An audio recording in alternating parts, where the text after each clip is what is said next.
Titipo Titipo The Model version, Series 1. Episode 2.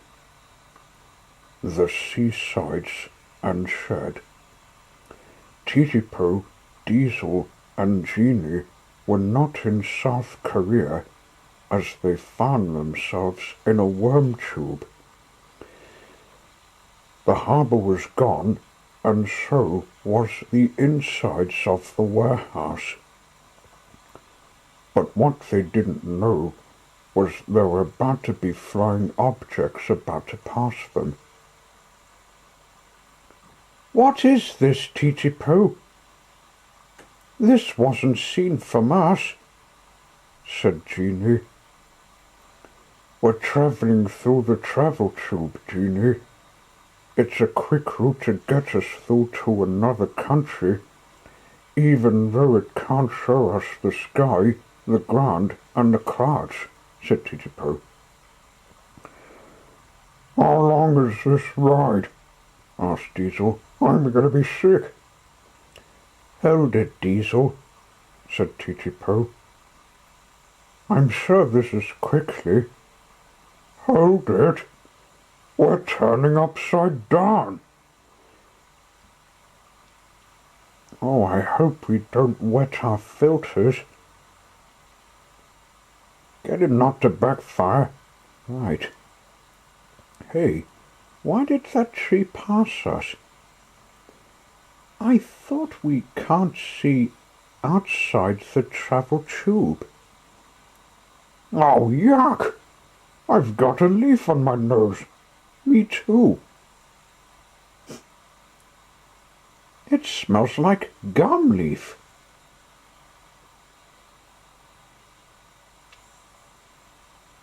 "There's a gum leaf. Look out!" "Oh no, not another tree." But it wasn't a tree. It was a bush. It came smacking right on them, dropping leaf dust. It blew off, leaving them dirty. "Oh, yuck! That was not expected. We just had a bath." "At least we're upside up. I didn't backfire. Is it over yet?" "I think so. Here comes the flash."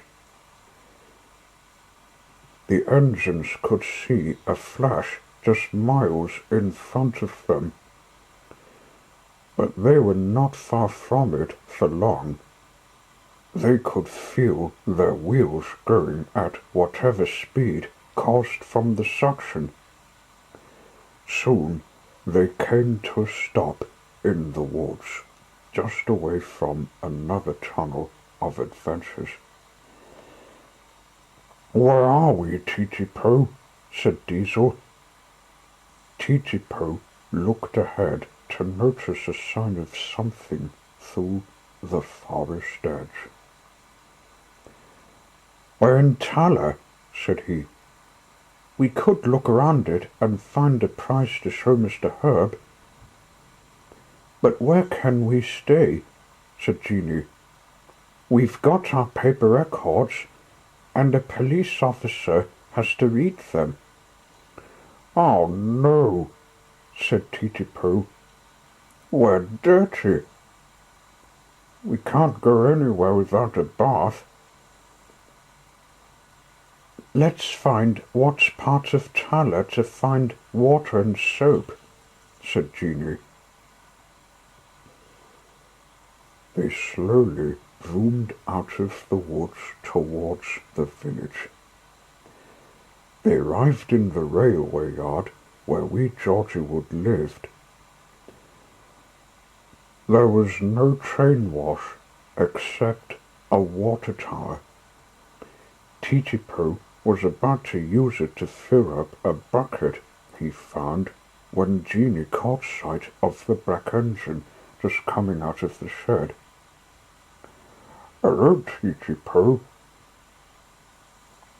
I thought Thomas would visit you, and you're visiting us," said he. What are you doing with the water tower? We're needing a bath, said Titipo. After going through the buffers, we got dirty from a bush. We can't be sent back, said Jeanie. Those two are Diesel and Jeanie. You can use the water tower. We can't have you running on the tracks all dirty. The engines soon had the bath.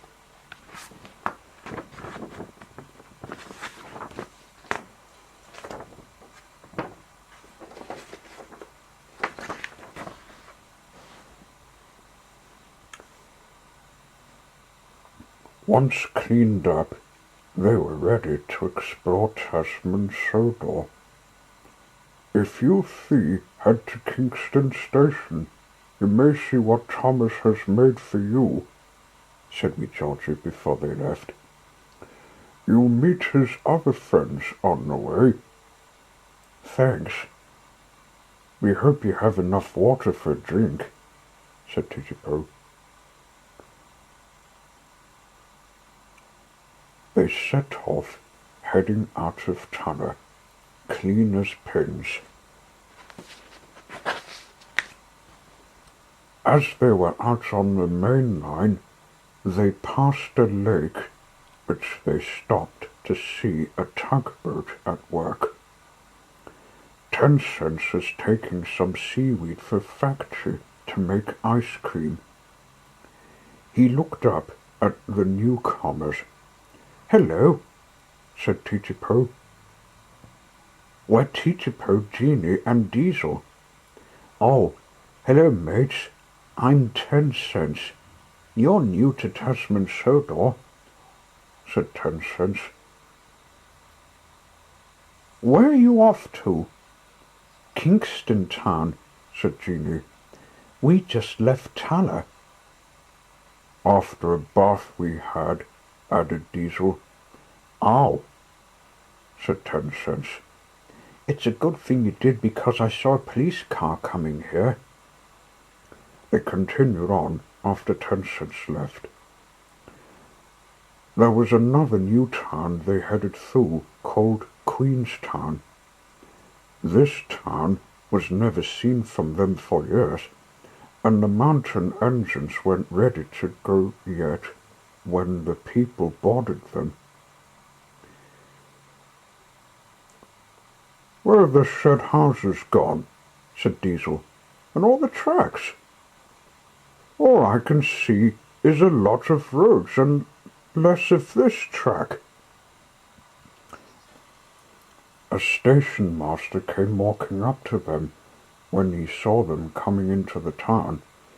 Oh, you're from South Korea, you three, said he. You've complimented on the landscape difference. These roads are put here so the cars can get about. But you may need to move so Caldy and Lord Harry can leave. The engines boomed out of the town. They went over the hill, away from Queenstown, down to the other side. They were running alone when far away from it. You may notice, guys, that the station master's forgotten something. What did he forget? He met us at the station, but he didn't look at our records to pass on to the officer. You could be right. Maybe we should have stopped in a siding, said Diesel. Stop, guys. There's who should check us, said Jeanie. Titipo and his friend stopped to notice a police car, just looking out for anyone speeding. The officer noticed them, so walked up to see. Morning, he said. You haven't been here. Where are you from? We're from South Korea, sir, said Titipo. Mr. Herb, our station master, gave us our paper records so you would check them. He had a look at the papers, then checked Titipo, Genie, and Diesel. You seem clean and have learned you can't bring any disease to Australia. Off you go now, he said. Titipo, Genie, and Diesel set off again, continuing the journey.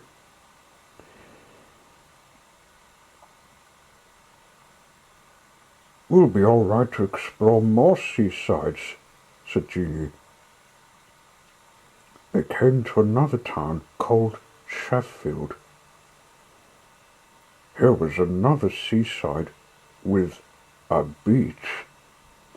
Then they came to another one in a little town called Orford. Nearby was a river with a gorge. It was all extraordinarily new, the sight of it. There's very much of the island landscape, said Titipo. I wonder if we could see Taro I met on the bridge in South Korea. I haven't heard about Thomas's race with a red bus called Who's-He Bertie, so I bet you can race Taro, said Diesel. All of a sudden, as they were past the river into the open country, they heard a whistle of another engine. The engine was Douglas taking trucks of fish from Hobart docks, and he was heading straight towards them. "Oi! Move aside!" he shouted. "Watch out!" shouted Genie. "Oh no!" cried Titipo. They swerved off the main line into an overtaking track. Douglas steamed past. "Oh dear, that was a wrong time to leave," said Diesel. "Maybe the signal failed, getting us thinking the track is clear," said Titipo. "We should continue on safely." After a mile, they came to another town called Sorel. With it was more water, and on the other side was a forest. Titipo led his friends onto the main line, and there another disaster would strike upon them. They passed an airport through a town called Cambridge. None of them had seen an airport, let alone planes and helicopters. "Wow," said Genie. "There's a little plane. I think I've seen him before." "We'll visit it some day," said Diesel. "I wonder if we could deliver the goods to it." "I wonder if I could explore the airport," said Titipo. No sooner had they started to leave, they heard another whistle. "That's not Douglas coming, is it, Titipo?" asked Diesel. "No, but let's move in case it's an express," said Titipo. They moved away from the airport, continuing the last row of their journey. The whistle came again. The three Diesels looked behind their backs to see who was coming. "There's the express," said Genie, "and it's behind us."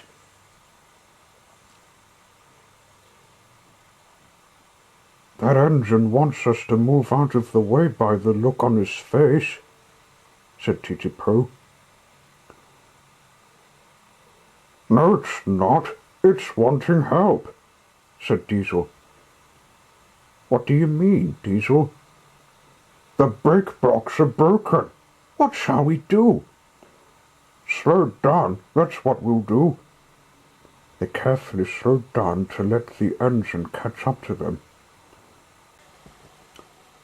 Gordon was taking the express, but was not in control of his brakes.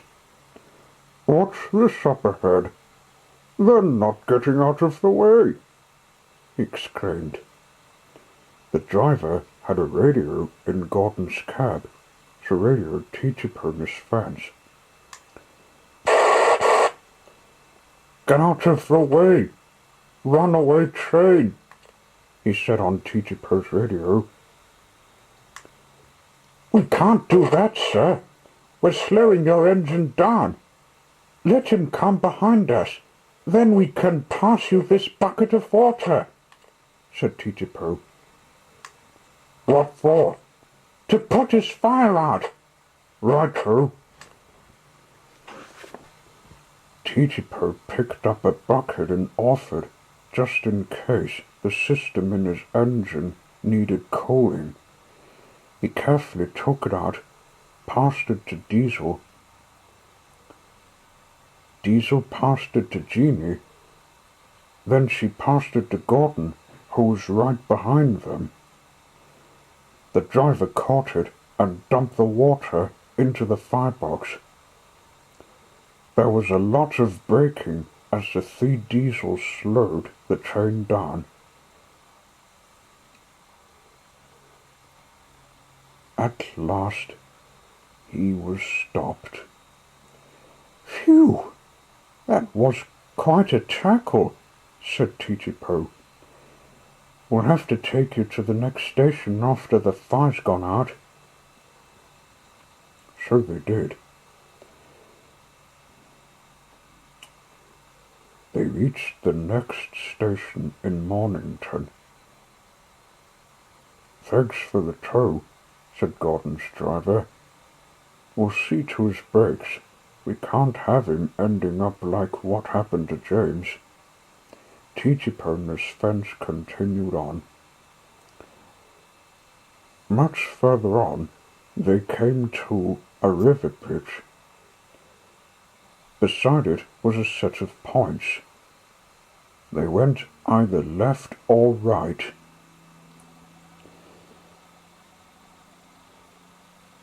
We'll go to the right, said Titipo.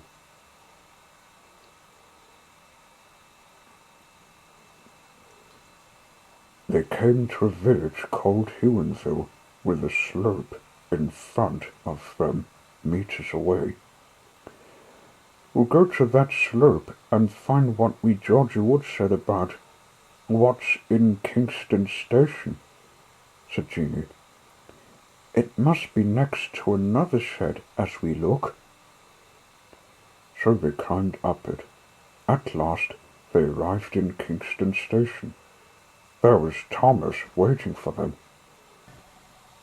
Hello again, Titipo. Just in time to visit your shed, said Thomas. You might meet the fat controller soon. He's just visiting the bus shed where your friend lives with the other buses. Thank you, Thomas, said Titipo. We'll be glad to meet him. They rested in the shed, tired from a journey from Tala. Phew, said Titipo. This is a big welcome for us. We might meet new friends here, said Diesel. Even a lot of steam trains, said Jeannie. I don't think we'll have coaches with us to take passengers. Yes, you will, said a voice. It was the fat controller. I had a phone call from your station master about you coming to Tasman Sodor, so I asked the Brackman's Bay Steamworks if they could make you your own. Hello, sir. So you're the fat controller that runs this railway, said Titipo. We might look round the country, when taking them, but would we be taking passengers?